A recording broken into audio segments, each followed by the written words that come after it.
The rain lashed against the windows of the sterile, white-walled lab as Emily Carter adjusted her coat.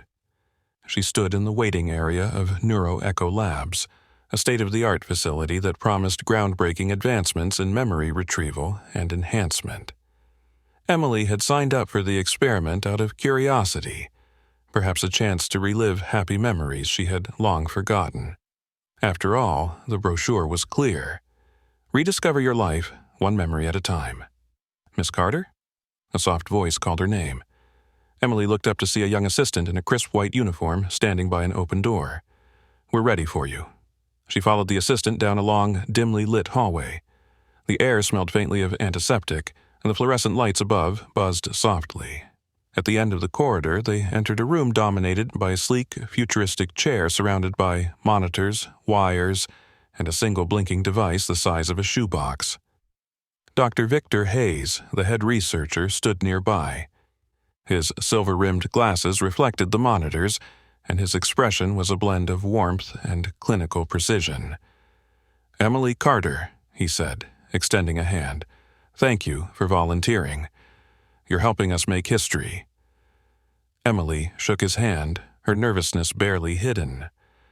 "So, how does this work, exactly?" Dr. Hayes smiled. "Our technology allows us to amplify your brain's natural memory recall process. Think of it as watching your memories on a screen, but more vivid. You'll experience them in full sensory detail. We guide the process to keep everything safe and controlled." "And it's completely safe, right?" Emily asked, eyeing the contraption. "Absolutely," Dr. Hayes assured her. "We've run dozens of trials without any complications. You might feel some disorientation at first, but that's normal." Reassured, though not entirely, Emily took a seat in the chair. The assistant began attaching small electrodes to her temples and the back of her neck. Dr. Hayes dimmed the lights and adjusted a large monitor directly in front of her. "Now," he said, his voice calm and steady, "think of a moment in your life that's significant to you. Something happy, comforting, or meaningful. The machine will help you focus." Emily closed her eyes, her mind drifting to her 8th birthday. A sunny afternoon in the backyard, her parents laughing as they handed her a gift wrapped in shimmering blue paper. She smiled faintly at the memory. "Good," Dr. Hayes said. "We're seeing the image now. Hold on to it." The machine hummed to life, a low vibration reverberating through her skull. The memory became sharper, clearer. She could feel the warmth of the sun, the texture of the grass beneath her feet, even the excitement of unwrapping the gift. For a moment, it felt perfect. But then the image flickered. The blue wrapping paper in her memory darkened, turning a dull, menacing gray. The laughter of her parents distorted into a hollow, echoing sound. A shadow crept into the edges of the memory, something that didn't belong. "Wait," Emily said, her voice trembling. "Something's wrong." The hum of the machine grew louder, the vibration stronger. Her vision blurred, and the memory began to unravel. The backyard disappeared, replaced by flashes of something unfamiliar. A dark alley, heavy rain, and a man's voice whispering her name, Emily. Her heart raced. "Stop! What is this?" Dr. Hayes frowned, glancing at the monitors. "We're shutting it down," he said, his voice tense. The assistant flipped several switches, and the machine powered down with a sharp click. Emily gasped for air, her head pounding. The images faded, but the unease remained. She looked at Dr. Hayes, her voice shaking. "What was that? That wasn't my memory." Dr. Hayes hesitated. It could have been a fragment, a buried recollection your brain connected to the memory you were trying to recall. It happens sometimes. Emily shook her head. "No, I've never been in that place. I don't know that voice." Dr. Hayes offered a faint smile, though his eyes were unreadable. Your mind can sometimes create connections that feel unfamiliar. It's nothing to worry about. Would you like to try again?" Emily stared at the machine, her instincts screaming at her to leave. But curiosity and something else, a strange pull she couldn't explain, kept her rooted in the chair. She nodded. One more time. The assistant restarted the machine and Emily braced herself. This time, she thought of a different memory. Her college graduation. The thrill of walking across the stage. The sea of smiling faces in the audience. The memory began to take shape, but almost immediately, it fractured. The same dark alley appeared, rain pouring down in torrents. She saw herself standing in the alley, her back turned, a figure approaching her. She could feel the cold water soaking through her clothes, the fear building in her chest. Then she heard it again. The voice, soft but menacing. "Emily, you shouldn't have come here." The machine powered down again, but this time Emily didn't gasp or scream. She sat frozen, her hands gripping the armrests. "Miss Carter?" Dr. Hayes asked cautiously. Emily turned to him, her face pale. "That wasn't a memory," she said. "It was something else." Dr. Hayes exchanged a look with the assistant. "Perhaps we should schedule another session," he said, his tone careful. "Give your mind some time to adjust." Emily stood abruptly, pulling the electrodes from her head. "No, I'm done." She grabbed her coat and walked out, her heart racing. But as she stepped into the rain-soaked parking lot, she froze. The scene around her was hauntingly familiar. The heavy rain, the cold air, the faint glow of a street lamp nearby. It was the alley. And from the shadows, she heard the whisper again. "Emily, you shouldn't have come here." Emily's breath caught as the whisper drifted through the rain, low and unmistakable. Her eyes darted around the parking lot, but it was empty, just rows of cars glistening under the streetlights. The rain soaked through her coat, chilling her to the bone, but the cold wasn't what terrified her. It was the voice. Her heart pounded as she backed toward her car, her keys clenched in her hand.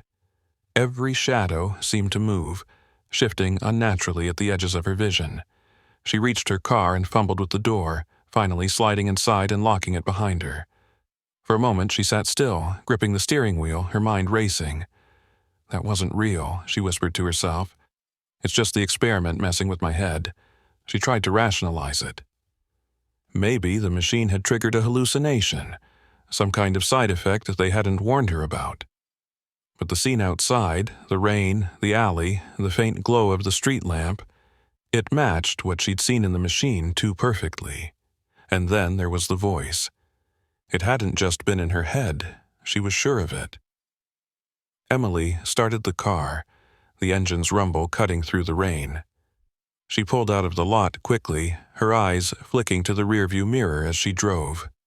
The shadows behind her seemed to stretch and shift unnaturally, but when she turned around there was nothing there. At home, Emily locked the door and turned on every light in the apartment. The familiar warmth of her living room was a relief, but it didn't erase the tension in her chest.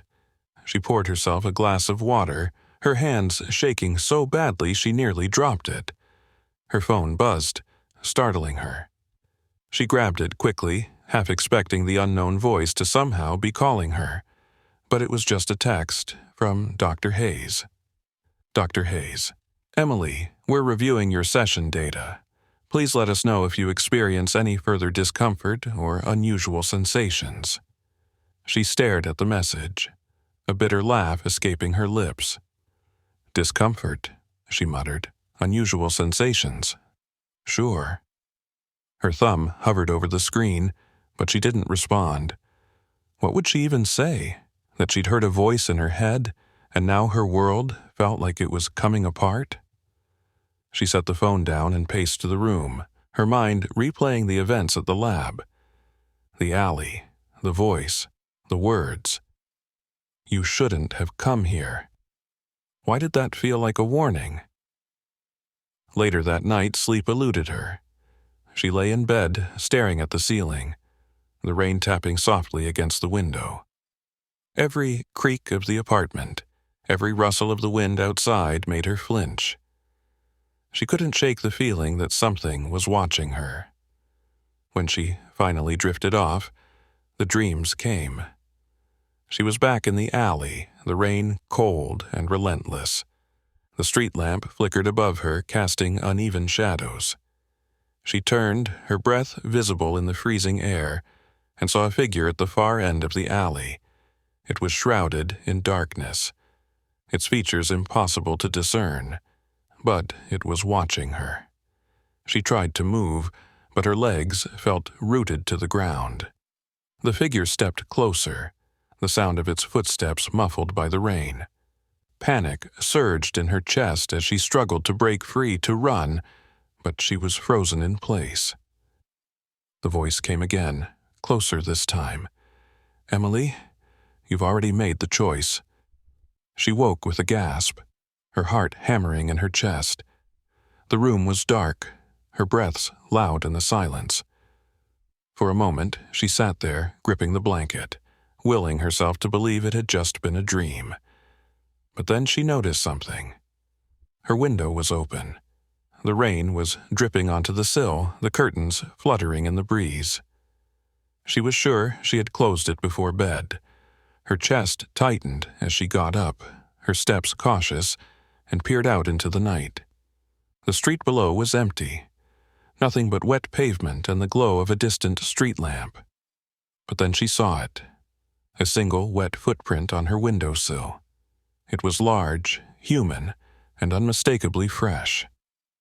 The next day, Emily returned to the lab. She hadn't planned to go back, but the footprint was too much. If it had been some cruel prank, she needed answers. And if it wasn't, she didn't want to finish the thought. Dr. Hayes was surprised to see her. "Emily," he said, standing in the hallway outside his office. "I didn't expect you back so soon." "I need to know what's happening to me," she said, her voice sharp. "That machine, you said it was safe, but something's wrong." Dr. Hayes frowned, ushering her into his office. It was neat and clinical, the walls lined with certificates and shelves of medical texts. He motioned for her to sit, but she remained standing. "I reviewed your session data," he said carefully. "There was an anomaly, a memory fragment that doesn't match any known recall patterns." "What does that mean?" she asked. "It means," he said, adjusting his glasses, "that what you experienced may not have been your memory." Emily stared at him. "Then whose memory was it?" Dr. Hayes hesitated, his expression tightening. "The technology is designed to amplify the brain's natural recall, but it's possible, though extremely rare, that it can pick up external signals. Memory echoes from other participants. You're saying this memory could belong to someone else?" "It's a theory," he admitted. "But I can assure you, we've never seen this happen before." Emily felt the weight of his words sinking in. What if it wasn't from another participant? What if it's something else? Dr. Hayes didn't answer right away. "That's highly unlikely, but if you're open to another session, we could investigate further." "No," she said, standing abruptly. "I've had enough of your experiments." As she turned to leave, he called after her, his voice uncharacteristically urgent. "Emily, if it happens again, if you see anything unusual, you need to let us know." She didn't reply. The air outside the lab felt heavier than before, as if the world itself had shifted. As she walked to her car, she couldn't shake the feeling that she was being watched. The drive home from the lab felt surreal. Emily kept glancing in the rearview mirror, half expecting to see someone, or something, following her. The rain had stopped, but the streets were still slick, reflecting the dim orange glow of streetlights. The world outside felt quieter than it should, as though holding its breath. Her hands gripped the steering wheel tightly, her mind racing with questions. If the memory wasn't hers, then whose was it? And how could a memory imprint itself on her? The idea of an external signal felt absurd, but she couldn't shake the growing sense that whatever had happened wasn't just a malfunction of the machine. When she pulled into her apartment's parking lot, the unease hadn't faded. The building loomed dark and silent, its windows like blank eyes. She locked the car and hurried inside, her steps echoing in the empty stairwell. Emily spent the rest of the evening poring over articles about NeuroEcho Labs, searching for anything that might explain what was happening to her. Most of the information was promotional fluff, revolutionizing memory technology. But a deeper search revealed complaints from former participants. One thread stood out, buried in an obscure forum. User 2345. Has anyone else experienced strange visions after using NeuroEcho? It's like memories that aren't mine. Faces I don't know. Places I've never been. I told the lab, but they brushed me off. Something's not right with that machine. Emily's pulse quickened. She clicked the username, but the account had been deleted. Frustrated, she scrolled further until she found another thread mentioning NeuroEcho's experiments being abruptly shut down years ago due to unexplained psychological effects. No details were provided, but the date stood out. 5 years ago. Why would a lab with such a history reopen without addressing its past? She leaned back in her chair, her head pounding. Every thread, every complaint seemed to echo her own experience. The whispers, the voice, the visions, it was all connected. But how? Her phone buzzed, jolting her from her thoughts. The screen showed an unknown number. Hesitating, she answered, "Hello?" For a moment, there was only static, then a voice, low and distorted. "Emily, it's not your memory." Her heart froze. "Who is this?" she demanded, her voice rising. The line went dead. The next morning, Emily woke with a sense of dread that lingered long after the sun rose. She hadn't slept well. Her dreams were plagued by flashes of the alley and the shadowed figure. The voice from the phone call echoed in her mind. "It's not your memory." She decided she couldn't do this alone anymore. She needed answers, and she needed help. She called her closest friend Rachel, a tech journalist who had always been skeptical of corporate promises. Rachel's eyes narrowed as Emily recounted her experiences over coffee at a quiet cafe. The warm smell of roasted beans and the gentle hum of conversation did little to ease Emily's nerves. "So, you're telling me this machine planted someone else's memories in your head?" Rachel asked, leaning forward. Emily nodded. "That's the only thing that makes sense. And it's not just the memories, it's bleeding into my life. The phone call last night, the footprint on my windowsill." Rachel frowned. "A footprint? You didn't tell me that part." Emily hesitated, her cheeks flushing. "I didn't want to sound paranoid." "Emily, this is way beyond paranoia," Rachel said. "If someone, or something, is messing with your mind, it's serious. And if NeuroEcho has a history of issues, we need to dig into it." Emily gave a weak smile. "That's why I called you." Rachel opened her laptop, her fingers flying over the keyboard. "I'll start with their history, funding sources, former employees, anything suspicious." As Rachel worked, Emily glanced around the cafe. The familiar murmur of voices and clinking of cups felt comforting, grounding. But then she noticed something. A man in a dark coat sitting at a table near the window, his face obscured by the brim of his hat.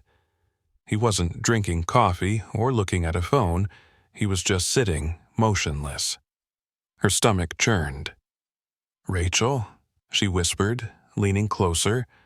"Don't look, but there's someone watching us." Rachel glanced up, pretending to stretch. Her eyes flicked to the man, then back to Emily. "You're sure?" "I don't know," Emily admitted, "but I've seen him before, outside my building last week." Rachel's fingers paused on the keyboard. "We should leave." "No," Emily said firmly. Let's finish this. If he's connected to this, I want him to know we're not backing down." The man stayed seated as Rachel pulled up a set of archived articles. One headline caught their attention: Neuroecho's early trials linked to psychological instability. The article detailed accounts of early participants experiencing vivid hallucinations, memory lapses, and unexplained behavior. One participant had disappeared entirely, leaving behind only a cryptic journal entry. "The memories don't belong to us." Emily felt her pulse quicken. That's what the voice said. Rachel nodded. Neuroecho claims they fixed the issue, but this article says they never explained what caused it. They just rebranded. Before Emily could respond, the man in the dark coat stood abruptly. Her eyes followed him as he walked to the door, his movements deliberate. He paused for a moment, glancing back at their table. Emily's blood ran cold as their eyes met. His face was expressionless, but his eyes were the same ones she'd seen in the alley. And then he was gone. Emily and Rachel sat frozen, the weight of the man's gaze lingering long after he disappeared through the cafe door. The noise of clinking cups and muffled conversations around them felt distant, muted by the pounding in Emily's chest. She stared at the spot where the man had been, her mind racing. "That was him," Emily whispered, her voice trembling. "The man from the alley." Rachel closed her laptop, her movements quick and deliberate. "We need to get out of here." Emily nodded, grabbing her bag and following Rachel out of the cafe. The rain had started again, a fine mist coating the streets. The two of them hurried down the sidewalk, their heads low, Emily glancing behind them every few steps. "Do you think he followed us?" Emily asked, her voice tight. "I don't know," Rachel said, pulling her coat tighter around herself. "But whoever he is, he knows you." They reached Rachel's car, and Rachel unlocked the doors with a shaky hand. Once inside, she locked them again and started the engine. The warmth of the heater filled the car, but it did little to ease the chill running down Emily's spine. Back at Rachel's apartment, the atmosphere was tense. Rachel's one-bedroom apartment was cluttered but cozy, its walls lined with bookshelves and old concert posters. Emily paced the small living room while Rachel typed furiously on her laptop. "We need to figure out who that guy is," Rachel said, her eyes fixed on the screen. "If he's connected to Neuroecho, there has to be a record." Emily stopped pacing. "What if he's not just connected? What if he's part of it?" Rachel glanced at her. "Part of what?" "The memories," Emily said, her voice barely above a whisper.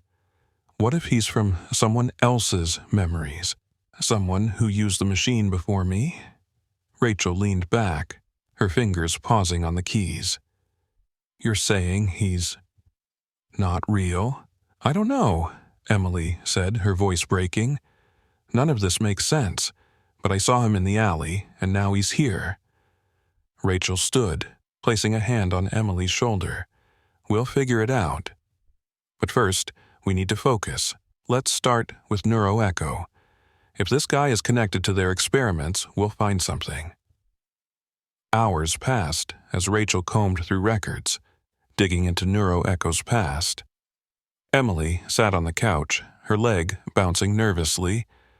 Every creak of the apartment and every shadow cast by the rain outside the window made her jump. Finally, Rachel leaned forward, her face lit by the glow of the laptop. "Got something," she said. Emily hurried over, peering at the screen. It was an old report from a whistleblower who had worked at Neuroecho during their early trials. The report described strange occurrences, participants experiencing memories that weren't their own, shadowy figures appearing in their dreams, and, in some cases, participants claiming they were being watched by the same figure. The report was stamped classified and ended abruptly, but one line stood out.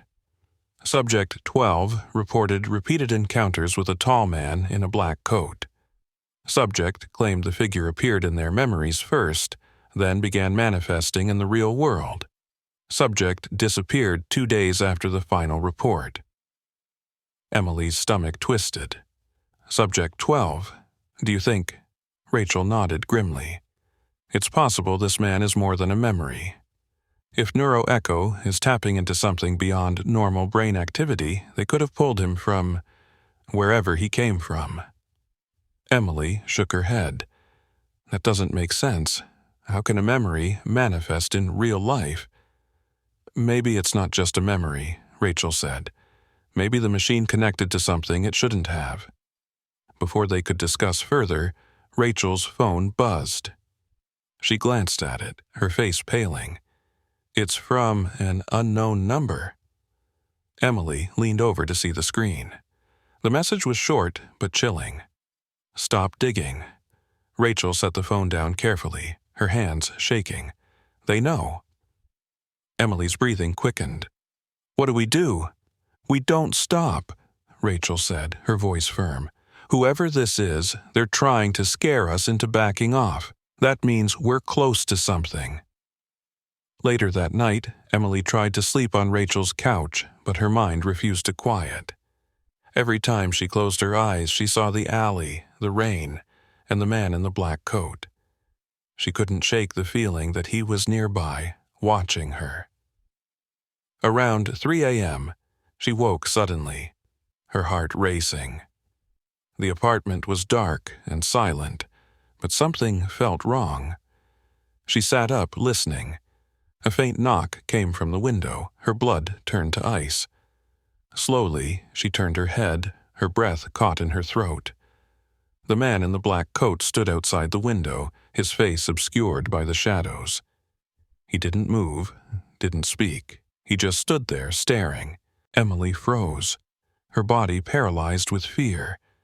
She wanted to scream, to wake Rachel, but no sound came out.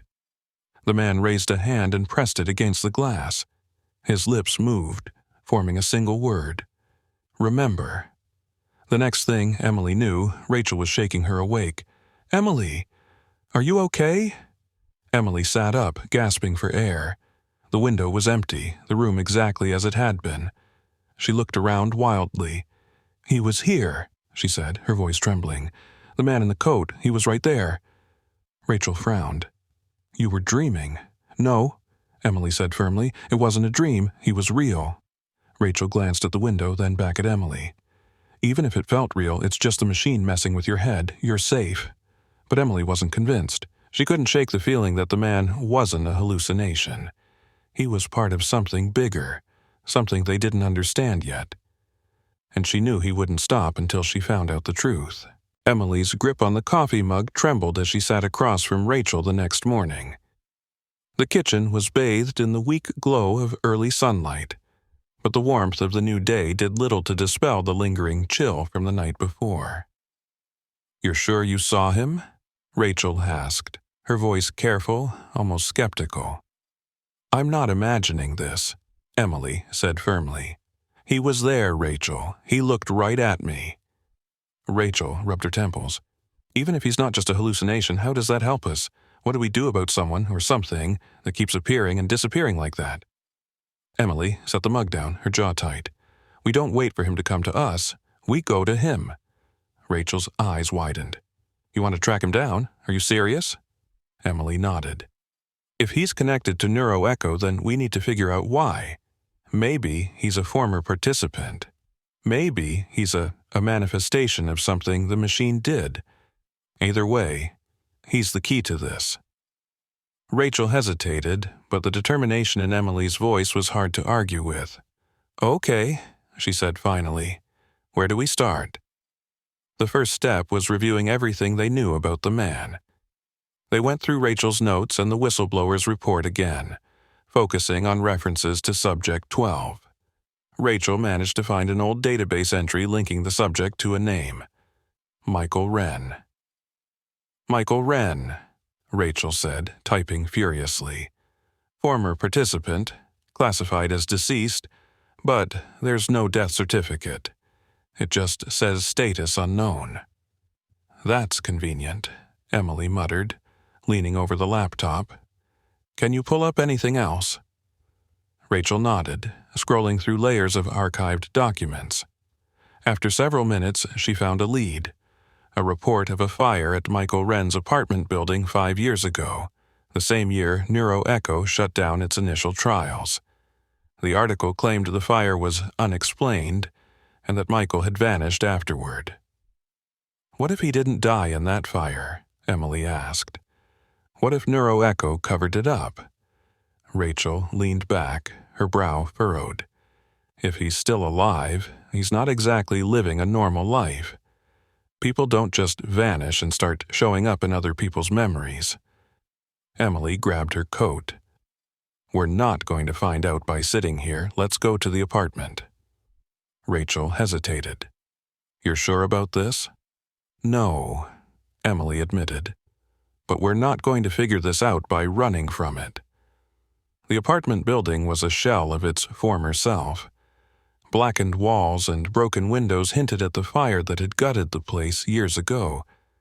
A chain-link fence surrounded the property, but it was easy enough for Rachel and Emily to slip through. Inside, the air was thick with the smell of mildew and soot. Their footsteps echoed in the empty hallways, the once bustling building now a husk of silence. This place is a nightmare, Rachel muttered, her flashlight beam bouncing off the scorched walls. Emily's flashlight caught a sign by the stairwell, Apartment 3C. That's his unit, she said, leading the way. The door to 3C hung loosely on its hinges, the wood warped and charred. Emily pushed it open, revealing a small, gutted space. The walls were blackened, the furniture reduced to skeletal frames. Yet, despite the damage, there was something strange. A single corner of the apartment seemed untouched. Look at this, Rachel said, pointing to the clean corner. There was a desk, its surface unmarred by fire, and an old notebook sitting neatly in the center. Emily approached cautiously. The notebook looked ordinary, its cover faded and worn. She opened it, her hands trembling. The pages were filled with frantic handwriting, but one line caught her eye, repeated over and over. The memories don't belong to you. Rachel leaned over her shoulder. That's what the whistleblower's report said. Emily flipped to another page. The writing changed, becoming more fragmented. They come when you remember.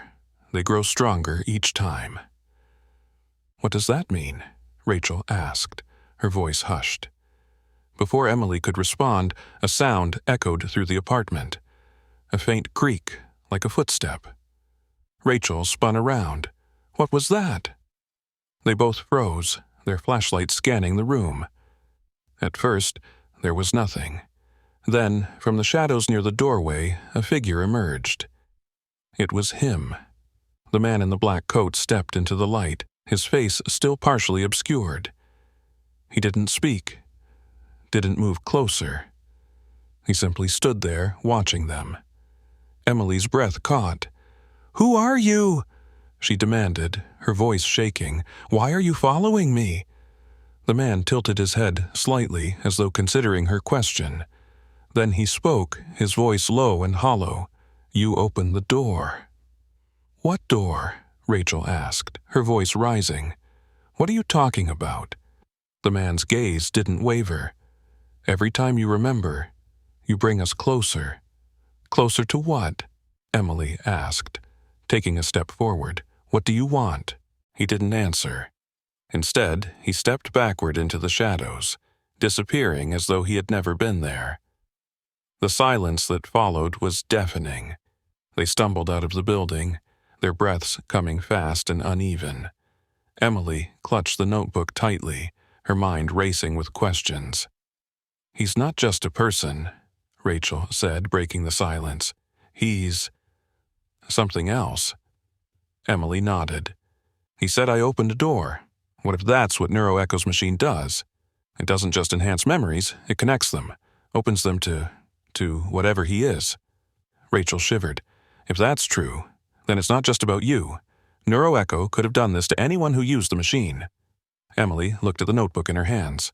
The repeated warnings, the cryptic phrases, they all pointed to one thing. He's not just in my memories, she said quietly. He's real, and he's trying to get through. Emily and Rachel drove in silence, the weight of what they'd seen in Michael Wren's apartment pressing down on them. The notebook lay in Emily's lap, its worn pages trembling with the vibrations of the car. The man's words echoed in her mind. Every time you remember, you bring us closer. Closer to what? And who or what was us? As Rachel navigated through the rain-slick streets, she finally broke the silence. If the machine opened some kind of door, we need to figure out how to close it. Emily stared out the window, her voice flat. What if it's already too late? It's not, Rachel said firmly. It can't be. We just need more information. Emily shook her head. That man, whatever he is, he's not just in the memories. He's here, Rachel, in the real world. How do we fight something like that? Rachel didn't answer, her grip on the steering wheel tightening. Back at Rachel's apartment, they laid the notebook out on the coffee table. The pages were filled with frantic scrawls, repeated warnings, fragmented sentences, and crude drawings of doorways. One sketch stood out, a circle surrounded by jagged lines with the words "The Anchor" written beneath it. What's the anchor? Emily asked, pointing to the sketch. Rachel frowned. If I had to guess, it's some kind of tether, something that keeps whatever this is connected to you. Emily flipped to another page where the word "remember" was written over and over. Beneath it was a line that sent a chill down her spine. The anchor must be severed. Severed, Rachel muttered, tapping the page. That means it's possible to stop this. Emily sat back, rubbing her temples. How? If the machine created the connection, do we need it to destroy it? Rachel hesitated. It's a risk. If the machine made things worse, using it again could make things even more unstable. But if it's the only way? Emily's voice trailed off. Her mind flashed to the alley, to the figure in the shadows, to the voice that whispered her name. I don't think I have a choice. The next day, they returned to NeuroEcho Labs. The building loomed large and unwelcoming, its sleek glass facade hiding the sinister experiments within. Emily and Rachel were led inside without question, the receptionist recognizing Emily from her previous visit. She ushered them into a waiting room, but Emily didn't sit. She couldn't. Dr. Hayes appeared moments later, his face lined with concern. Emily, I didn't expect to see you back so soon.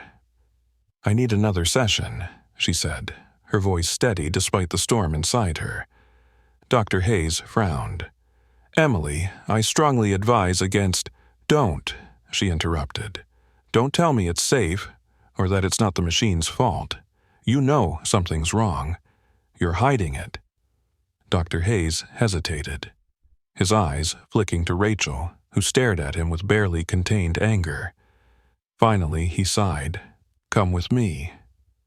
In the sterile lab room, the machine sat waiting, its blinking lights casting faint shadows on the walls. Emily felt a shiver run down her spine as the assistant began attaching electrodes to her temples. Dr. Hayes adjusted the monitor, avoiding her gaze. We've made improvements since the early trials, he said, but there are still risks. Tell me about Michael Wren, Emily said, cutting through his deflections. Dr. Hayes froze for a fraction of a second before continuing. Michael was part of our initial trials. He experienced something similar to what you're describing. And, Rachel pressed, what happened to him? Dr. Hayes sighed heavily.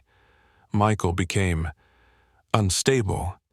He claimed he was seeing someone, a man in a coat, inside his memories and in the real world.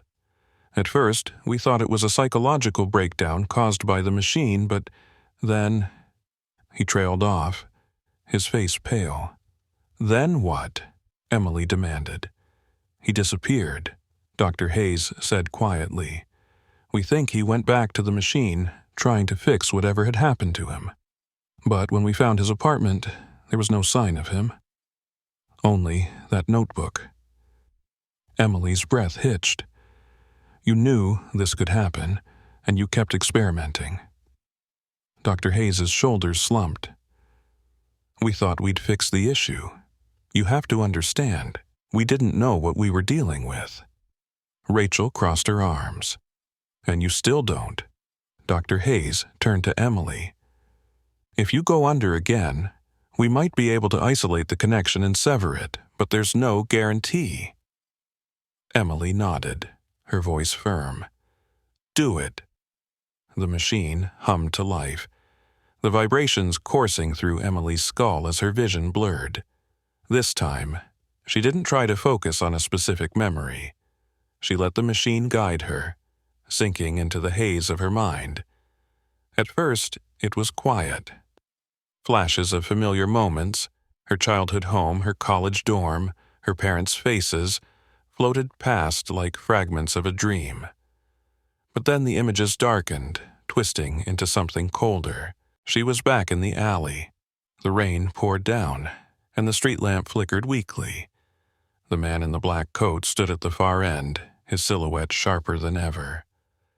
Emily, he said, his voice echoing, you shouldn't have come here. She stepped forward, her body trembling. What do you want? The man tilted his head. It's not about what I want. It's about what you brought with you.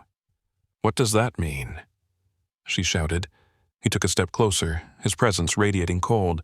The door is open, and it cannot be closed. Emily turned, realizing the alley was no longer empty. Shadows emerged from the walls, twisting into grotesque shapes with hollow, glowing eyes. They surrounded her, their whispers filling the air. You brought us here, the shadows hissed. We are yours now. No! Emily screamed, clutching her head. This isn't my fault. You must sever the anchor, the man said, his voice cutting through the chaos, or you will belong to us. In the lab, Emily thrashed against the chair, her pulse spiking. Rachel grabbed Dr. Hayes's arm. Get her out of there! Dr. Hayes adjusted the controls, his face tense. I need more time. If we pull her out now, we'll lose the connection. Do it now! Rachel shouted. Inside the memory, the shadows lunged at Emily. She stumbled backward, her breath ragged as she searched for a way out. Her eyes locked onto a faint glow in the distance, a crack of light cutting through the darkness. The anchor. She ran toward it, the shadows closing in. As she reached the glow, she saw it. A circle etched into the ground, identical to the drawing in Michael's notebook. Without hesitation, she raised her foot and stomped down on it. The world shattered. Emily jolted awake, gasping for air. The machine powered down, the electrodes pulling free from her skin. Rachel was at her side in an instant, gripping her shoulders. Emily, are you okay? She asked, her voice trembling.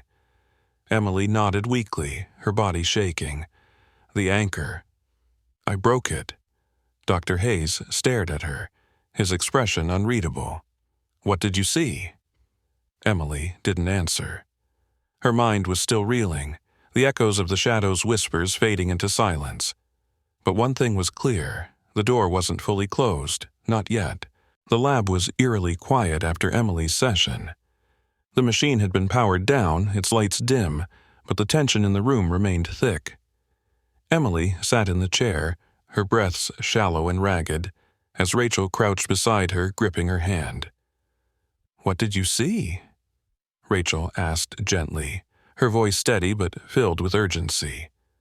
Emily swallowed hard, her body still trembling. The anchor, it was real.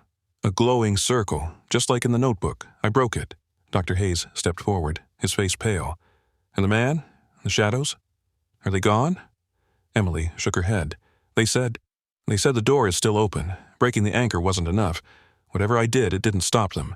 It only slowed them down.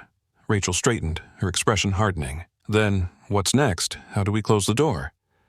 Dr. Hayes hesitated, his gaze flicking to the machine. If the anchor was severed, the connection might already be destabilized. but completely closing the door requires confronting the source. Emily frowned. The source? Dr. Hayes sighed heavily. The machine didn't just pull memories from your mind. It connected you to something beyond the normal boundaries of memory. Something external. It's not just inside you anymore. It's using you as a bridge. A bridge to what? Rachel demanded, her voice sharp. Dr. Hayes adjusted his glasses, his tone somber. A bridge to here.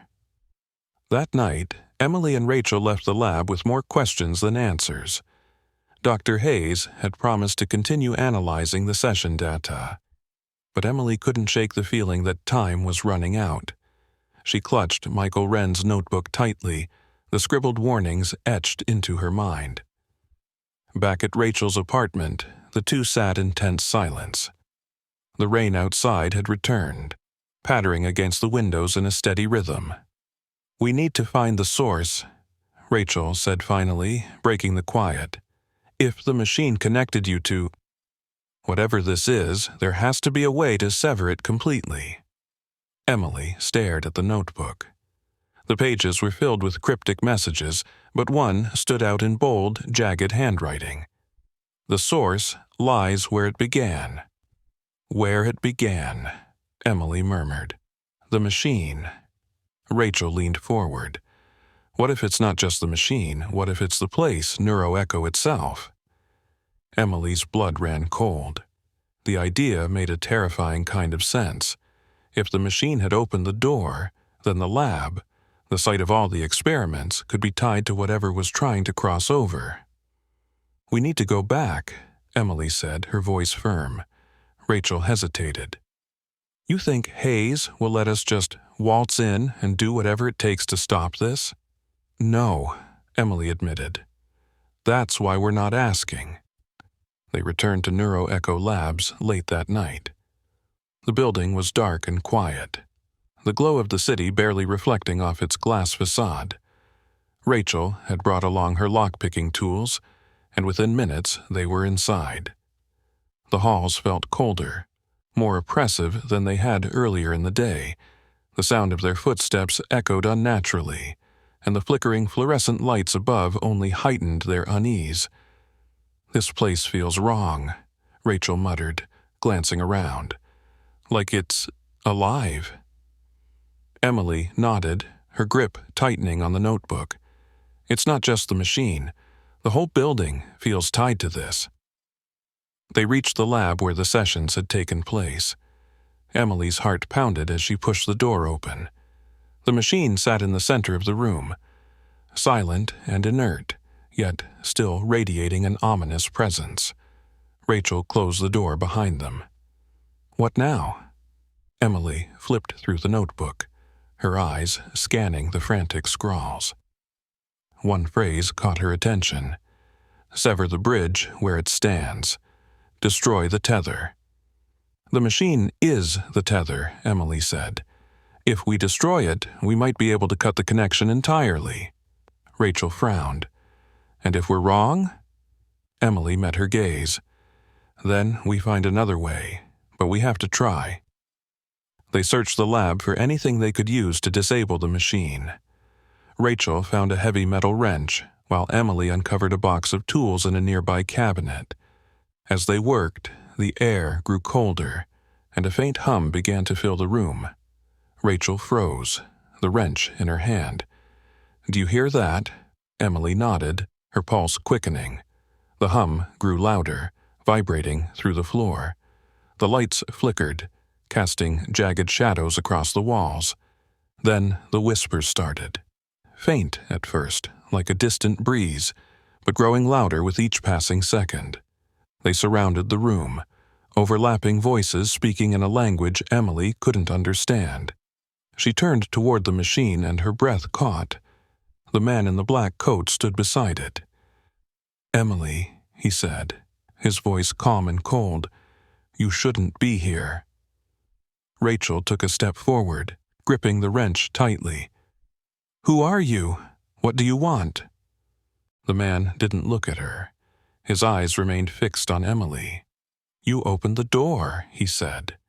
You brought us through. Emily's throat tightened. I didn't mean to. Intentions mean nothing, the man said. The bridge is built. We are already here. Emily stepped forward, her fear giving way to anger. If you're already here, then why do you need me? Why keep coming back? The man tilted his head slightly, as though amused. Because you are the key. Without you, the bridge collapses. The realization hit Emily like a blow. You're tied to me. The man nodded. And you will never sever us. Rachel raised the wrench, her voice sharp. Watch me. She swung it at the machine with all her strength, the impact sending a loud crack through the room.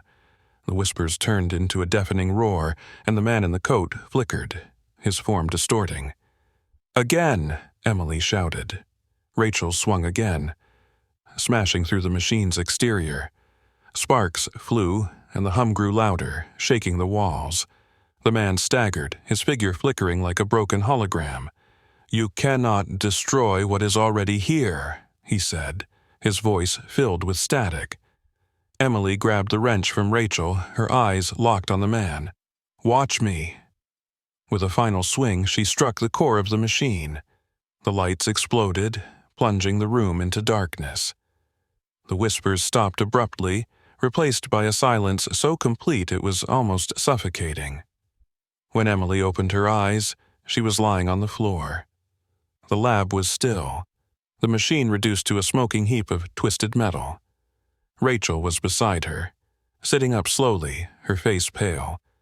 Did it work? Rachel asked. Emily glanced around, her heart racing. The man was gone, the air still and heavy, but something felt off.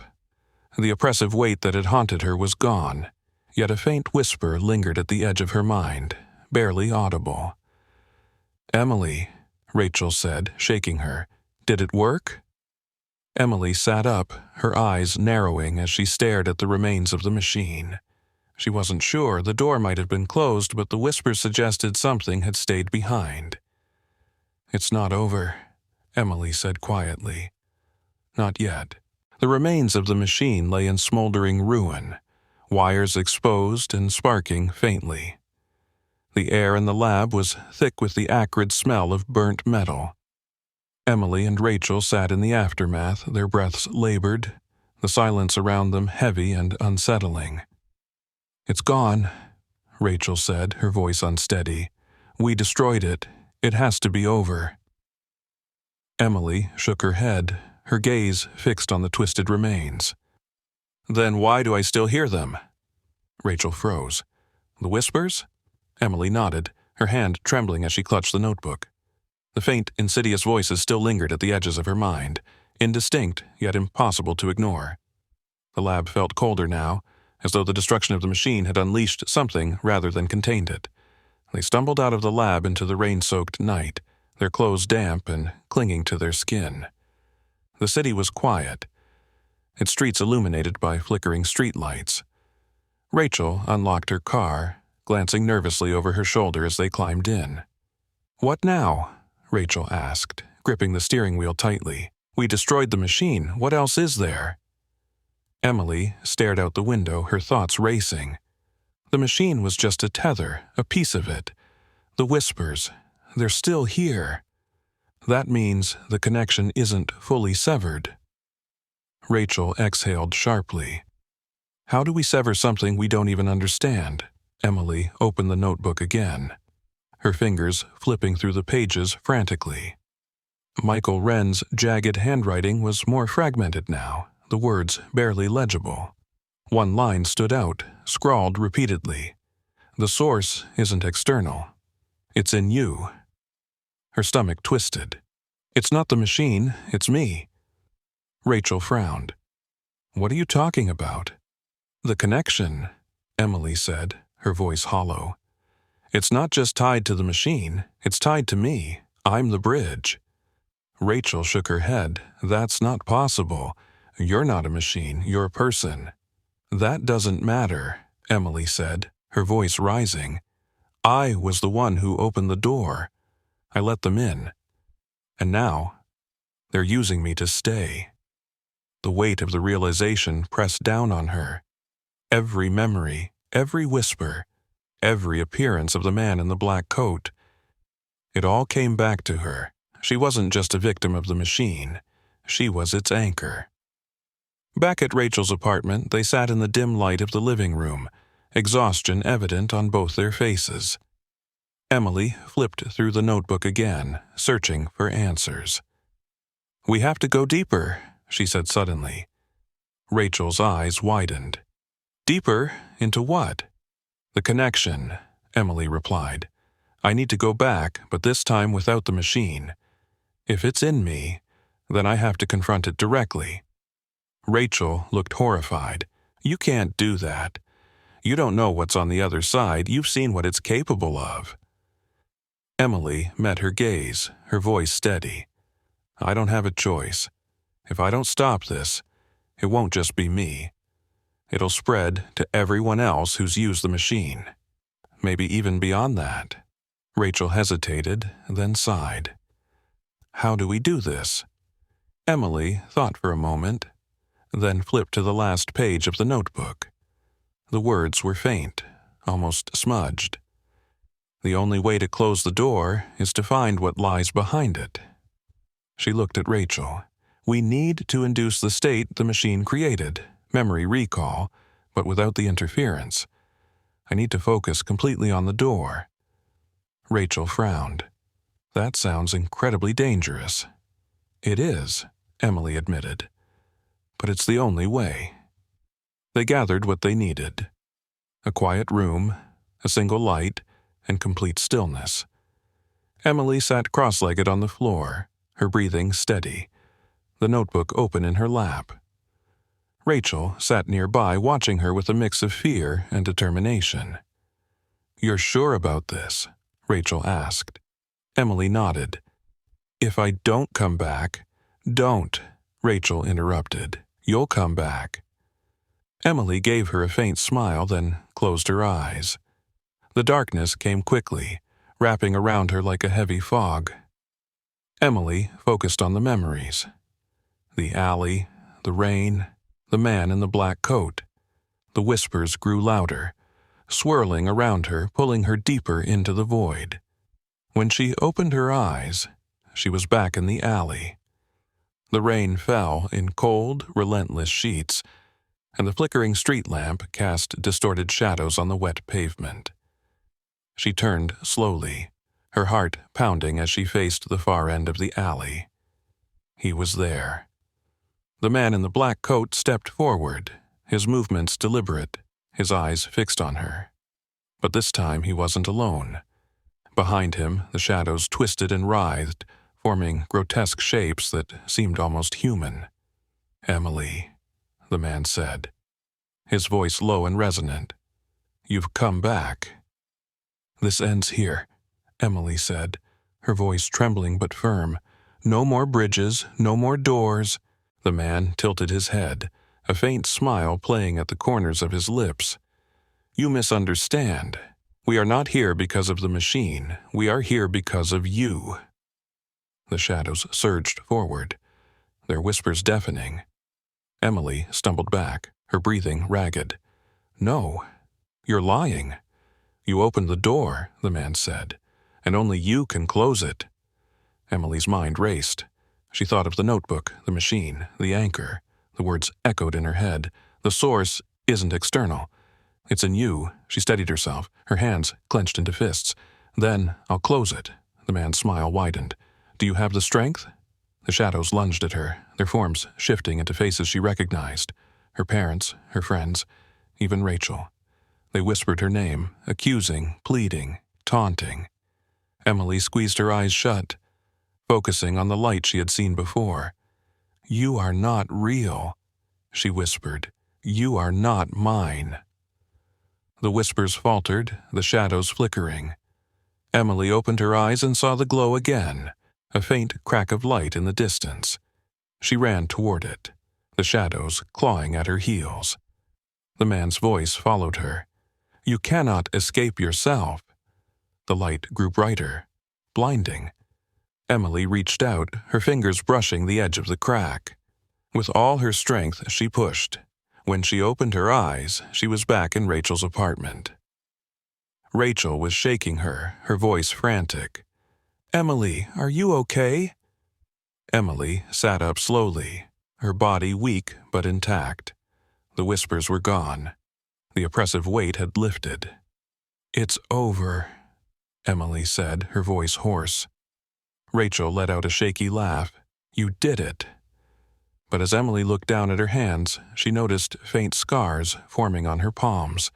Thin, jagged lines, like cracks. She wasn't sure if she had truly closed the door, or if part of it had stayed with her. The scars on Emily's palms were faint but unmistakable. Thin, jagged lines etched into her skin like the cracks in the door she had closed, or thought she had. Rachel sat across from her in the dimly lit apartment, her expression torn between relief and unease. "You're sure it's over?" Rachel asked cautiously, her voice barely above a whisper. Emily stared at her hands, flexing her fingers. The scars didn't hurt, but they felt wrong, like a reminder of something she couldn't escape. "I don't know," she admitted. "The whispers are gone. The man, he's gone, but this," she held up her palms, "feels like a warning." Rachel leaned back, exhaling slowly. "If the connection's gone, maybe it's just a scar from the memory, like a residual effect." "Maybe," Emily said, though doubt lingered in her voice. She had felt the door closing, the light consuming the shadows, but the man's final words echoed in her mind. "You cannot escape yourself." The following days were quiet. Too quiet. Emily returned to her apartment trying to rebuild a semblance of normalcy. The lingering tension she'd carried for weeks began to fade, but it never disappeared entirely. Nights were the worst. The silence in her apartment felt unnatural, almost suffocating. She kept her lights on, afraid of what the darkness might reveal. Then the dreams began. In the first dream, she was back in the alley, the rain cold against her skin. The street lamp flickered above her, but this time, the alley was empty. No man in a coat. No shadows. Just the feeling that something unseen was watching her. In the second dream, she stood in front of a massive door, its surface covered in the same jagged scars as her hands. The door pulsed faintly, as though alive. She reached out to touch it, and the cracks spread, glowing faintly. When she tried to pull her hand away, it stuck, the glow intensifying until it consumed her vision. She woke each time drenched in sweat, her chest tight, her hands trembling. Rachel stopped by a few days later, bringing coffee and a stack of research papers she had pulled from NeuroEcho's archives. "You look awful," Rachel said bluntly as she handed Emily a cup. "Thanks," Emily muttered, sinking into the couch. "I haven't been sleeping." Rachel hesitated, then pulled out one of the papers.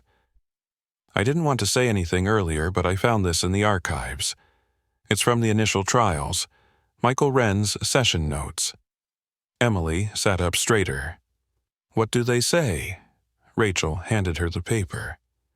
The notes were disjointed, filled with clinical observations and warnings about psychological instability. But one section stood out. Subject 12 reported repeated encounters with shadow entities and an unidentified figure. Despite severing the machine's connection, residual effects persisted. Subject described these effects as feeling tethered to something larger. Further study required to determine the extent of the residual link. Emily's stomach twisted. "Residual link," she murmured. "They knew." Rachel nodded. "They knew severing the connection wasn't enough. Whatever this thing is, it doesn't just go away. It leaves a piece of itself behind." Emily set the paper down, her hands shaking. "So, I'm still connected." "Not completely," Rachel said quickly. "The machine's gone, and you closed the door. That's a huge step. But if there's anything left, we need to figure out how to get rid of it." "How?" Emily asked, her voice rising. I've destroyed the machine, broken the anchor, confronted the shadows. What else is there? Rachel was silent for a moment. Then she reached into her bag and pulled out Michael Wren's notebook. He wrote something else, she said, flipping to one of the later pages. Here. Emily took the notebook, her eyes scanning the jagged handwriting. One phrase stood out, circled and underlined multiple times. The door isn't a place, it's a choice. Emily frowned. What does that mean? Rachel shrugged. Maybe the connection isn't physical. Maybe it's something you have to let go of, mentally, emotionally. Emily's mind raced. The dreams, the man's words, the scars on her hands. It all pointed to one thing. The connection wasn't just tied to the machine. It was tied to her. That night, Emily sat alone in her apartment, staring at the notebook. The phrase repeated in her mind. The door isn't a place. It's a choice. She thought back to the session, to the alley, to the man in the coat. His words haunted her. You cannot escape yourself. Her breathing quickened as realization dawned. The door wasn't external. It wasn't about the machine or the shadows. It was about her own mind, her fears, her guilt, her doubts. The machine had only amplified what was already inside her. She stood abruptly, grabbing her coat. If the door was a choice, she needed to confront it one final time. Emily returned to the ruins of Neuro Echo Labs. The building was dark and abandoned, its windows shattered, the charred remains of the lab still reeking of smoke. She stepped over the debris, her flashlight casting long shadows across the walls. She reached the room where the machine had stood. The air was heavy, almost suffocating, and the faint hum of whispers returned, growing louder as she stepped inside. You came back. She froze. The man in the black coat stood in the center of the room, his figure sharper than before. The shadows swirled around him, forming a vortex of darkness. This ends now, Emily said, her voice steady despite the fear clawing at her chest. The man tilted his head, his faint smile returning. Does it? Emily stepped closer, the notebook clutched in her hand. The door isn't real. It's a choice, and I'm choosing to close it. The man's smile faded. The shadows surged forward, their whispers turning into a deafening roar. Emily closed her eyes, focusing on the light she had seen in her dreams. She reached deep within herself, past the fear, the guilt, the echoes of the shadows. You don't belong here, she said, her voice firm. You never did. The light grew brighter, consuming the shadows. The man in the coat staggered, his form flickering. You cannot escape what you are, he said, his voice breaking.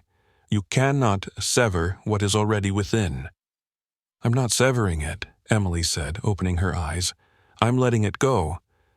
With a final surge of light, the shadows disintegrated, and the man vanished. The room fell silent, the oppressive weight lifting. Emily sank to her knees, her body trembling. The scars on her hands remained, but the whispers were gone. She knew the connection was finally severed, not by force, but by choice. She had closed the door. The next morning, Emily sat with Rachel, sipping coffee as the sun rose. The light streaming through the window felt warmer, brighter, as though the world itself had shifted. It's over, Emily said, her voice soft but certain. Rachel smiled, relief evident in her eyes. You're sure this time? Emily nodded. The doors closed. For good. But as she glanced at her hands, the faint scars still visible, she knew one thing for certain. Some doors may close, but their echoes never truly fade. The scars on Emily's palms were faint but unmistakable. Thin, jagged lines etched into her skin like the cracks in the door she had closed, or thought she had. Rachel sat across from her in the dimly lit apartment, her expression torn between relief and unease. "You're sure it's over?" Rachel asked cautiously, her voice barely above a whisper. Emily stared at her hands, flexing her fingers. The scars didn't hurt, but they felt wrong, like a reminder of something she couldn't escape. "I don't know," she admitted. "The whispers are gone. The man, he's gone, but this," she held up her palms, "feels like a warning." Rachel leaned back, exhaling slowly. If the connection's gone, maybe it's just a scar from the memory, like a residual effect. "Maybe," Emily said, though doubt lingered in her voice. She had felt the door closing, the light consuming the shadows, but the man's final words echoed in her mind. "You cannot escape yourself." The following days were quiet. Too quiet. Emily returned to her apartment, trying to rebuild a semblance of normalcy. The lingering tension she'd carried for weeks began to fade, but it never disappeared entirely. Nights were the worst.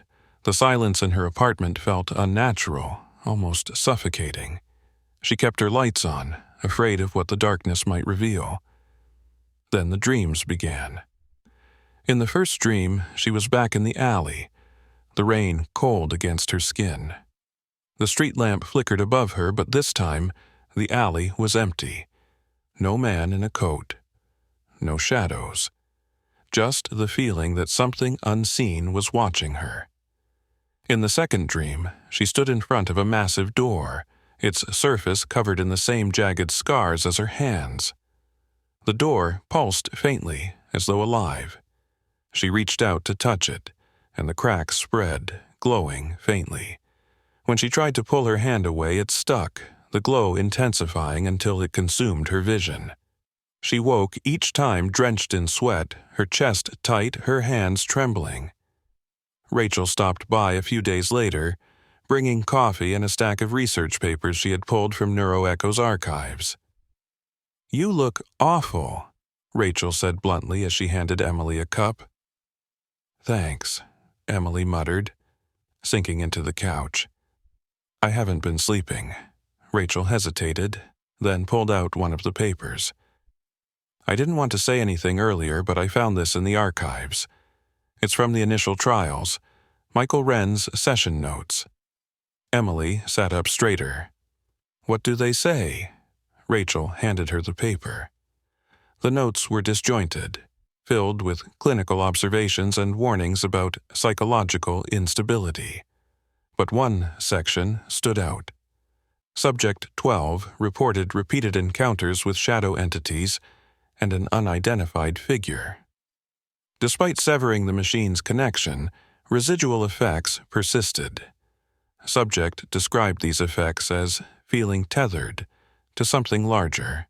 Further study required to determine the extent of the residual link. Emily's stomach twisted. "Residual link," she murmured. "They knew." Rachel nodded. They knew severing the connection wasn't enough. Whatever this thing is, it doesn't just go away. It leaves a piece of itself behind. Emily set the paper down, her hands shaking. "So, I'm still connected." "Not completely," Rachel said quickly. "The machine's gone, and you closed the door. That's a huge step. But if there's anything left, we need to figure out how to get rid of it." "How?" Emily asked, her voice rising. "I've destroyed the machine, broken the anchor, confronted the shadows. What else is there?" Rachel was silent for a moment. Then she reached into her bag and pulled out Michael Wren's notebook. "He wrote something else," she said, flipping to one of the later pages. "Here." Emily took the notebook, her eyes scanning the jagged handwriting. One phrase stood out, circled and underlined multiple times. "The door isn't a place, it's a choice." Emily frowned. "What does that mean?" Rachel shrugged. "Maybe the connection isn't physical. Maybe it's something you have to let go of, mentally, emotionally." Emily's mind raced.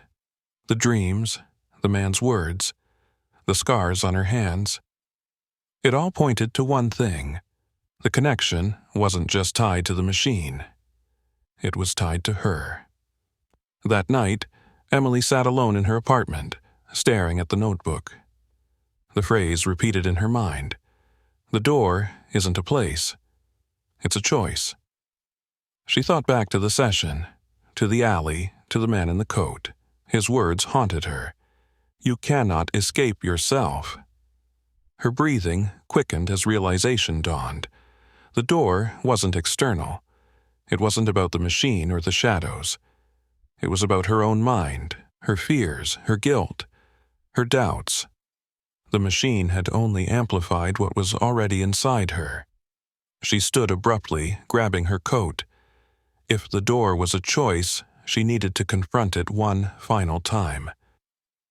Emily returned to the ruins of Neuroecho Labs, and somewhere, in the quiet corners of the mind, the whispers still lingered.